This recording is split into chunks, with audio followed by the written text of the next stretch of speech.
Hello everybody, this is Digraj Singh Rajput. Welcome to our channel next toppers. 45 दिनों में अगर मैं आपसे कहूं कि आप क्लास 9th में हो या आप क्लास 10th में हो, लेकिन आगे आने वाले 45 दिन में अगर सही तरीके से प्रिपेयर करोगे, जैसा बताया जाएगा वैसा करोगे, तो आई कैन अश्योर यू कि आप भय मुक्त हो जाओगे। जी हां, let us have a direct insight into this कि how can we complete social science in the next upcoming 45 days. देखो, चीज बड़ी सिंपल है। आपके सामने एक सिलेबस है, आपके सामने एक क्लास है। जैसे आप क्लास 9th में हो, आप अप्रैल से पढ़ना शुरू करते हो। आप अप्रैल से पढ़ते हो मार्च तक, पूरा एक साल पढ़ते हो लगभग। उसके बाद में आप एग्जाम देते हो और वही सिलेबस जैसे अगर आप देखोगे तो कल अगर एग्जाम में 2 दिन का गैप है तो आप 2 दिन में भी पढ़ रहे होते हैं। वही सिलेबस जैसे अगर आप देखोगे कि यार मैं तो जनवरी से पढ़ना शुरू कर रहा हूं तो 2 महीने भी पढ़ रहे होते हैं।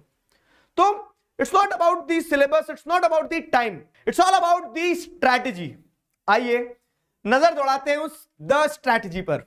देखो, सिंपल सी चीज है, how to complete syllabus, how to complete social science, how to prepare for social science in class 9th और how to prepare for social science in class 10th से ज्यादा इंपॉर्टेंट और उससे पहले, हाउ से पहले इंपॉर्टेंट है व्हाट। पहले आपको यह तो पता हो कि करना क्या है आखिरकार। तो देखो, बड़ी सिंपल सी चीज है। क्लास 9th की अगर हम बात करें ना, तो क्लास 9th में आपको हिस्ट्री, देखो इस वीडियो में मैं आपको 9th और 10th दोनों के लिए एक रामबाण सॉल्यूशन बताऊंगा, एक रामबाण स्ट्रेटेजी बताऊंगा। तो अगर हम बात करें क्लास 9th हिस्ट्री की, तो हिस्ट्री में आपको पढ़ना क्या क्या है पहले ये तो पता करो। अब देखो, क्लास 9th में हो सकता है चीजें स्कूल टू स्कूल वेरी करें, लेकिन अगर ब्रॉडली बात की जाए तो French revolution, socialism in Europe, Nazism and the rise of Hitler, ये 3 ही मेन चैप्टर है। क्योंकि फॉरेस्ट सोसाइटी एंड कॉलोनियलिज्म और pastoralist in the modern world, जैसे पेस्टोरलिस्ट वाला चैप्टर सिर्फ प्रोजेक्ट वर्क के लिए आना है अकॉर्डिंग टू सीबीएसई, और फॉरेस्ट सोसाइटी एंड कॉलोनियलिज्म वाला आपको सिर्फ इंटरनल असेसमेंट्स और पीरियोडिक टेस्ट में ही आना है। तो फाइनल एग्जाम में सीबीएसई के सर्कुलर के हिसाब से हिस्ट्री के 3 चैप्टर है। सिविक्स की अगर बात करें तो सिविक्स के सारे चैप्टर हैं आपके, ठीक है। What is democracy, why democracy, constitutional design, electoral politics, working of institution, democratic rights. तो ये आपके जितने भी चैप्टर है पांचों, ये पांचों के पांचों चैप्टर आपको सिविक्स में पढ़ना है। अब बात करें अगर ज्योग्राफी की, तो ज्योग्राफी में आपके सामने चैप्टर कौन कौन से देखो, India size and location, physical features of India, drainage, climate और natural vegetation and wildlife. तो जैसे क्लाइमेट आपका मैप वर्क के लिए आना है, natural vegetation and wild life आपका प्रोजेक्ट वर्क के लिए आना है। तो सीबीएसई का जो सर्कुलर है, उस सर्कुलर के अकॉर्डिंग हमें फाइनल एग्जाम में बहुत अच्छे से 3 चैप्टर प्रिपेयर करना है। The same goes for economics. Economics में अगर आप और पॉपुलेशन भी है, एक 4 पॉपुलेशन भी है, तो यहां से अगर हम उठाएं कि फाइनल एग्जाम के हिसाब से हमारे पास जो ब्रॉड चैप्टर आना है तो वो ये 4 चैप्टर आना है। फाइन। इसके बाद अगर हम बात करें, मैं अगेन बता रहा हूं आपको कि स्कूल टू स्कूल चीजें वेरी करेंगी क्योंकि बोर्ड क्लास नहीं है, लेकिन सीबीएसई के सर्कुलर के हिसाब से अगर हम चले तो इकोनॉमिक्स में जैसे बताया गया कि chapter 1 story of village Palampur सिर्फ पीरियोडिक टेस्ट में आना है, दूसरा चैप्टर पीपल एज रिसोर्स, तीसरा पॉवर्टी एज ए चैलेंज, चौथा फूड सिक्योरिटी इन इंडिया। तो यहां पे भी 3 चैप्टर फॉर श्योर है जो आपको पूरी तरह से पढ़ना है। तो मैंने बताया how to complete social science से पहले आपको यह पता होना चाहिए what to complete in social science. तो ये 3, ये 5, ये 3, तो 8 और 3 आपके कितने हो गए, 11, 11 और 4 आपके हो गए 15। तो ये 15 चैप्टर तो अपने प्रायोरिटी पे होना चाहिए कि 15 चैप्टर हम पहले बहुत अच्छे से करें, और फिर बाकी चैप्टर्स में जो जो आ रहा है, जैसे क्लाइमेट में अगर मैप वर्क आ रहा है तो मैप वर्क हम बहुत अच्छे से करेंगे। ये अगर पीरियोडिक टेस्ट में आ रहे थे, इनको पीरियोडिक टेस्ट में पढ़ के अपन ने खत्म कर चुके हैं। उस तरह से आपकी अप्रोच होना चाहिए। फाइन। अब हम 10th की बात करें अगर, तो 10th में भी वही है कि how to complete social science in 45 days से पहले ये दिमाग में करो व्हाट टू कंप्लीट। अब ये बोर्ड क्लास है, पूरी कंट्री में एक जैसा सिलेबस बच्चों को पढ़ना है, और वो एक जैसा सिलेबस क्या होगा कि हिस्ट्री में जैसे अगर आप देखोगे तो हिस्ट्री में आपका rise of nationalism in Europe, nationalism in India, making of global world, making of global world के बाद में print culture and the modern world. यहां पे जो एज ऑफ इंडस्ट्रियलाइजेशन ये बोर्ड एग्जाम में नहीं आना है, सिर्फ पीरियोडिक टेस्ट में आना है। तो ये आपको अपने फाइनल एग्जाम के हिसाब से 4 चैप्टर ध्यान रखना है हिस्ट्री में। इसके बाद अगर हम आगे बढ़े सिविक्स में, तो सिविक्स में सारे chapters, power sharing, federalism, gender, region, caste, political parties, outcomes of democracy, तो ये पूरे पांचों के पांचों चैप्टर आपको पढ़ना है सिविक्स में, पूरे आएंगे फाइनल एग्जाम में। अगर हम यही चीज देखें कहां पे, ज्योग्राफी में, तो resource and development, forest and wild life resources, water resources, agriculture, minerals and energy resources, manufacturing industries. 6 chapter ये हो गए। 7वां चैप्टर जो है आपका लाइफलाइंस ऑफ नेशनल इकोनॉमी, इसके पास अब कोई लाइफलाइन नहीं बची है, ये चैप्टर बोर्ड एग्जाम में नहीं आएगा, इसका सिर्फ मैप वर्क आना है। तो उस हिसाब से 6 चैप्टर आपके यहां पे निकल के आ गए। 6 4 10, 10 और 5 15, और इकोनॉमिक्स के 4 चैप्टर। कंज्यूमर राइट्स इकोनॉमिक्स में नहीं आता है, कंज्यूमर राइट्स सिर्फ प्रोजेक्ट वर्क के लिए है। तो अब अगर आप देखोगे तो development sectors of Indian economy, money and credit, globalisation and the Indian economy, तो 4 चैप्टर यहां पे आपके ये हो गए। तो 15 4 19, इन 19 चैप्टरों को अगर आप मिलाओगे तो इन 19 चैप्टर्स को मिला लेने के बाद में आपको समझ में आ रहा है कि ये आपकी लक्ष्मण रेखा है, ये आपका क्या है, ये आपका सर्कल है, इसके अंदर ही आपको खेलना है। अब इसमें भी आप देखोगे जैसे मेकिंग ऑफ ग्लोबल वर्ल्ड है और globalisation and the Indian economy है, तो ये चैप्टर आधे आधे हैं, आधे भी नहीं है, ये चैप्टर पौने पौने हैं, ठीक है। तो ये चैप्टर आपको क्या देखने को मिल रहा है, ये चैप्टर दोनों मिला के भी आधा चैप्टर नहीं बनता है, एक एक क्लास के चैप्टर्स हैं। तो उस तरह से जब आपको क्लियर है क्या इन 19 चैप्टर्स में ही खेलना है, तो इनको डेडिकेटेड तरीके से पढ़ेंगे हम, ठीक है। क्या कंप्लीट करना है ये पहले जरूरी है जानना, कि हम जंप लगाएं उस चीज पे कि कैसे करना है। अब बात करते हैं कैसे करना है, ठीक है।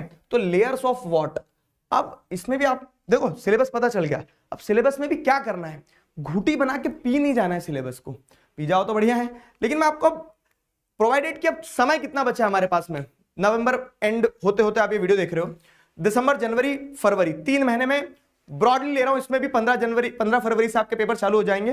तो ये 2.5 महीने के लगभग का समय, उन 2.5 महीने में, लेकिन मैं कह रहा हूं कि आप 1 महीना हटा दो, आप तो सिर्फ 1.5 महीने की बात करो, सिर्फ 45 दिन की बात करो। जनवरी 1 से शुरू करके क्या 15 जनवरी, इन 45 दिनों में कुछ बेहतरीन सा किया जा सकता है? जी हां, किया जा सकता है। देखो स्ट्रैटेजी बड़ी सिंपल है, क्या करना है, तो ये चैप्टर्स करना है, और उस चैप्टर में भी कैसे करना है, तो उसमें भी लेयर्स है व्हाट की, ठीक है, व्हाट की लेयर्स है। तो स्टेप 1 क्या है, सबसे पहले अपना सिलेबस कंप्लीट करना शुरू करो डिटेल में, ठीक है। सिलेबस कैसे कंप्लीट करना शुरू करें डिटेल में, तो वो आप पिछले 7 महीने से क्या कर रहे थे क्या नहीं कर रहे थे मुझे नहीं पता है, लेकिन आपको आपका पूरा सिलेबस जो भी हमने देखे, क्लास 9 के भी चैप्टर, क्लास 10 के भी चैप्टर, वो सारे चैप्टर्स आपको पता होना चाहिए, पता होना चाहिए कि हर चैप्टर में क्या क्या है। अब जब एक बार पता हो गया ना, तो इंपॉर्टेंट क्वेश्चंस की प्रैक्टिस करना होगा। क्यों? क्योंकि एट द एंड मैंने पढ़ा दिया, आपने पढ़ लिया, लेकिन आना इंपॉर्टेंट क्वेश्चंस ही है एग्जाम में। मतलब बहुत सिंपल स्ट्रेटेजी है, 1000 बार बताइए, और वो फिर बता रहा हूं मैं आपको कि बहुत कुछ अलग नहीं करना है, जो बेसिक है एकदम वही करना है, कि अपना सिलेबस कंप्लीट करना है, अपने सिलेबस कंप्लीट करने के बाद में इंपॉर्टेंट क्वेश्चंस को प्रैक्टिस करना है, इंपॉर्टेंट क्वेश्चंस को प्रैक्टिस करने के साथ साथ क्या करना है, पैरेलल में फ्रीक्वेंट रिवीजन करना है। ना आप चिट्टी रोबोट हो और ना मैं वसी हूं कि मैं एक और चिट्टी रोबोट बना दूं। सिंपल चीज है कि हम ह्यूमन बींग्स हैं, हम जो पढ़ते हैं वो हम भूलते हैं, लेकिन जो हम पढ़ते हैं वो याद भी रख पाते हैं, बहुत अच्छे नंबर भी लेके आते हैं। कैसे? जब हम बार बार उसी चीज को रिवाइज करते हैं। तो रिवीजन इज मस्ट। वो रिवीजन की टेक्निक क्या हो कि आपके पास शॉर्ट क्रिस्प नोट्स हो, आपके पास ऐसी टेक्निक हो जिससे आप क्या कर पाओ कि जितना एक बार आपने कंप्लीट कर लिया तो उसको रिकॉल करने में आपको ज्यादा समय ना लगे, सही तरीके के नोट्स हो, सही तरीके की स्ट्रैटेजी हो। अब इसी के पैरेलल में क्या है ना, ये बेसिक है, अब इसी बेसिक में क्या है ना, एनहांसमेंट के लिए आपको ये करते रहना है क्या, कि कोई भी क्लास टेस्ट, कोई भी यूनिट टेस्ट, कोई भी हाफ ईयरली, कोई भी प्री बोर्ड, उसको ऐसे हल्के में नहीं लेना कि यार तैयारी नहीं है छोड़ देते हैं, कल तैयार होगा कल दूंगा पेपर। कल कभी नहीं आता मेरे दोस्त, ठीक है। और डर जब तक डराता है जब तक तुम उससे भागते रहते हो, जिस दिन पलट के डर की आंखों में आंखें डाल दी उस दिन डर तुमसे डरेगा। तो ये सारे माइलस्टोन्स हैं, इनको जब तुम फेस करोगे, इनको जब ओवरकम करोगे तो आप अपने आप को सशक्त पाओगे। तो ये एक भी चीज छोड़ो मत, बार बार इन्हीं चीजों को अटेम्प्ट करो। टेस्ट दो, प्री बोर्ड दो, 1 नहीं दो, 4 लोगे 4 ले लो, ठीक है, क्योंकि उससे कॉन्फिडेंस बिल्ड होगा। और इन्हीं सारी चीजों पे एक और इंपॉर्टेंट स्टेप है कि सैंपल पेपर सॉल्व करो, उससे कॉन्फिडेंस बिल्ड होता है। तो समझ में आ गया, सिलेबस कंप्लीट करना इन 45 दिनों के अंदर। और सिलेबस कंप्लीट करने में भी क्या करना है, सिर्फ ये कि चैप्टर पता हो, इंपॉर्टेंट क्वेश्चंस पता हो, रिवीजन करने की टेक्निक पता हो, ठीक है। और जब ये सब कुछ पता होगा तो आप भयमुक्त तरीके से क्या करोगे, टेस्ट दे पाओगे, और आप क्या कर पाओगे, ज्यादा से ज्यादा क्वेश्चन पेपर्स को सॉल्व कर पाओगे। वो कॉन्फिडेंस बिल्डअप होगा, तो फिर एक बार नहीं 10 बार बोर्ड दे दोगे, लेकिन एक बार में ही बहुत अच्छे नंबर लाना है, ठीक है। तो ये चीज करना है। अब सवाल ये आता है कि ठीक है सर, समझ में आ गया कि हाउ टू कंप्लीट सिलेबस से इंपॉर्टेंट है व्हाट टू कंप्लीट, तो we have to complete this जो हमने अभी डिस्कस किया, लेकिन कैसे करेंगे, सवाल यह कि कैसे करेंगे। तो मैंने आपको बताया क्या कि हर एक रिसोर्स, छोटे से लगा के बड़ा तक का रिसोर्स आपको मिल सकता है। आप खुद कर सकते हो। जो मैंने आपको चीजें बताई, सिलेबस कंप्लीट करना है, खुद से क्यों नहीं कर सकते हो, कर सकते हो, ठीक है। लेकिन अगर आपको इन सारी चीजों से ऊपर जाके स्ट्रक्चर्ड तरीके से एक संकल्प के साथ में कि यार अब हम क्या है सिस्टमैटिक तरीके से, डिसिप्लिन तरीके से 45 दिन तक लग के काम कर सकते हैं, तो I welcome you on this journey. वो क्या है, वो है अभय। जैसा मैंने आपको बताया कि कंप्लीट सिलेबस करेंगे, रिवीजन की बेस्ट टेक्निक होगी, इंपॉर्टेंट क्वेश्चंस को डिस्कस करेंगे और टेस्ट भी लेंगे।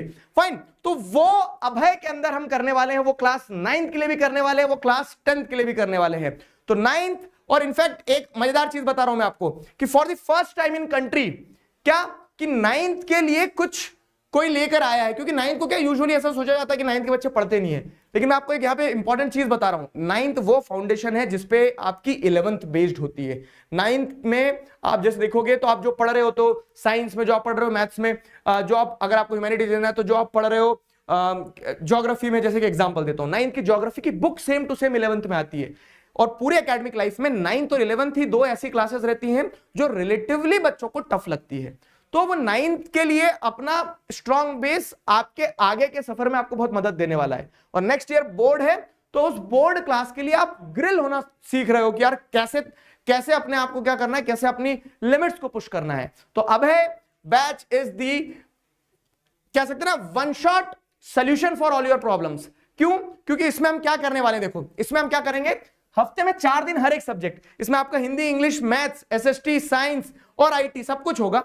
तो इनमें से 3 सब्जेक्ट्स की क्लासेस लाइव होने वाली है। हमने आपको बैच ओरिएंटेशन मतलब बैच लॉन्च में सब कुछ बताया था।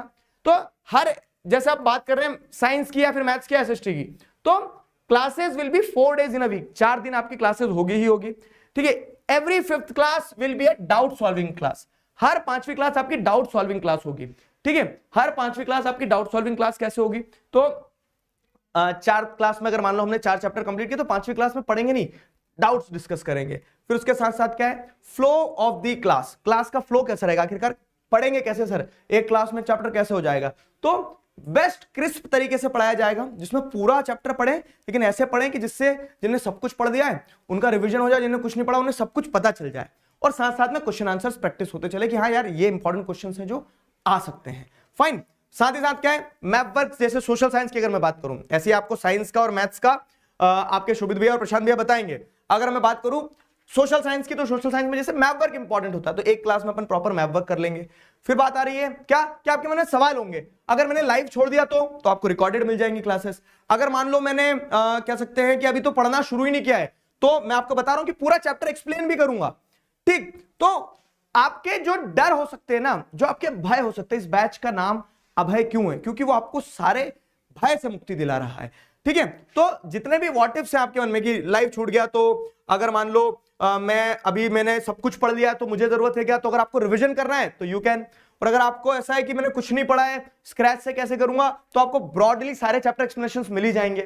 कब होंगे क्लासेस, मैं तो स्कूल जाता हूं, कोचिंग जाता हूं, ये वो सारी चीजें, तो टाइमिंग्स 2 स्लॉट रहेंगे, फाइन। और वो यूजुअली शाम में ही रहते हैं आपके स्कूल्स के बाद में, तो 2 स्लॉट्स में हर दिन 2 क्लासेस ही होंगी, लेकिन उसको इस तरह से डिजाइन किया गया है कि हफ्ते में 4 क्लास होंगी आपकी एक सब्जेक्ट की, और हर दिन 2 क्लास होंगी। तो आपके ऊपर भी बहुत, मतलब अपना जो चल रहा है ना जीवन में कि दिसंबर की छुट्टियों में मस्ती करना है, वो करना है। अपना जो चल रहा है कि यार नहीं फ्रेंड्स के साथ टाइम देना है, तो वो देना है, फाइन।